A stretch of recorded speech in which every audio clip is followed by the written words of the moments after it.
If you purchase and consume herbal supplements, then you are part of the $5 billion a year American market for them. But after this video, you might second guess continuing doing that.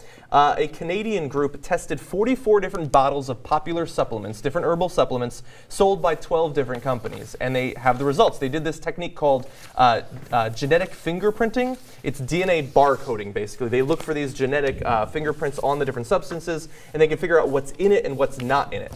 And what they found out is that all too often, up to a third of the time, what it says is on the bottle is not actually in there, and many things it does not say on the bottle are, in fact, inside of it.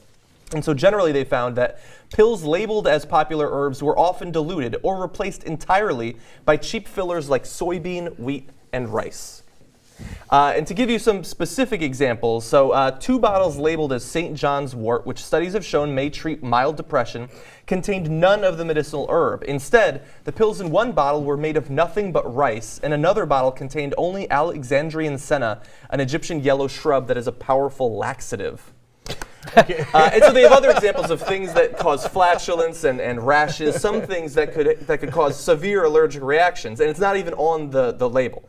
No, what I love is how malicious these guys making this stuff is. Like, all right, not only we're not going to give them anything, we're going to fuck with them. And we're, oh this is some great stuff, man. It's to make it really sure. Put some fucking rice in there. What difference does it make?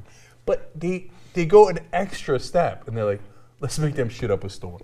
Let's throw some laxatives in there. Oh, no, it's Egyptian herbs. Yeah. Love it's St. John's wort. Yeah. Now you're depressed and you have the shits. Yeah, and so, I mean, a lot of people, I think most people understand that you can't necessarily trust what these labels say, but a lot of people, they see them as being like B12. It's just a vitamin. I but did the thing is, until this story. Exactly. Really? Yeah. Oh, yeah, Now, you're this one of the is- suckers. Huh? This is following many previous studies that indicated that what's on the label might not actually be in there. But this is the first one using that DNA barcoding, which is much more precise and actually provides proof that these things are in or not in them.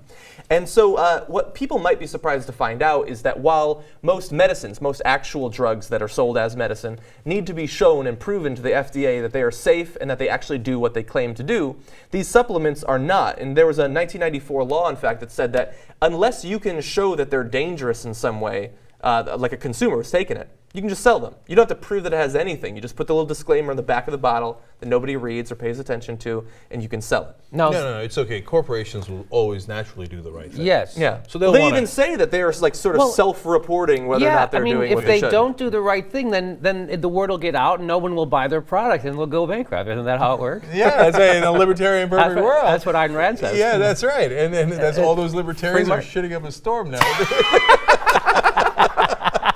I don't This get stuff it. is so effective! This free market's going right through me.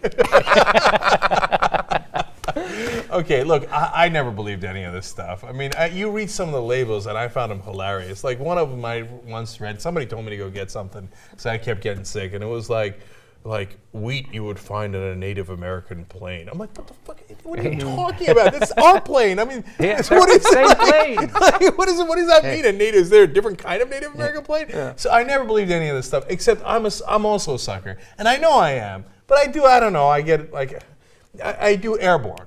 Right, so that's a different kind of play. I know. This is after the huge lawsuit. You're still doing airborne. I know. It makes me feel better. I like that. It's fizzing. I feel like I'm doing something. Otherwise, what am I just gonna sit there and take it? Yeah, Sprite. And it was invented by a mom, so you know it's good. Yeah, and the teachers use it or There's something. this weird trick that doctors use that they don't want you to know about.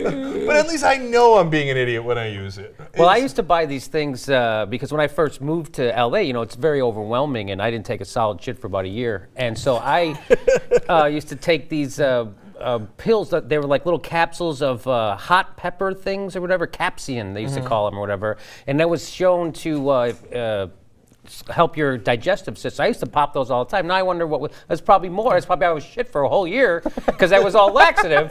That's probably, I thought it was because I was anxious, but it turns out I was taking this crap maybe. Yeah. So don't worry though. Stefan Gaffner, who's the chief science officer for the American Botanical Council, which is a nonprofit group that encourages you to use these new these supplements, says, overall I would agree that quality control is an issue in the herbal industry, but I think that what's represented here is overblown. I don't think it's as bad as it looks according to this study. If I'm paying like $18 for pills that are filled up with rice, I feel like there's an issue in America. Well, and then they're not identifying the exact brands because they don't want to receive a massive amount of pushback from lawyers.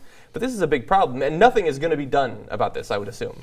Of course. Who's going to be like, oh, no, I'm going to cost those companies a ton of money, and hence I won't get any political donations from them.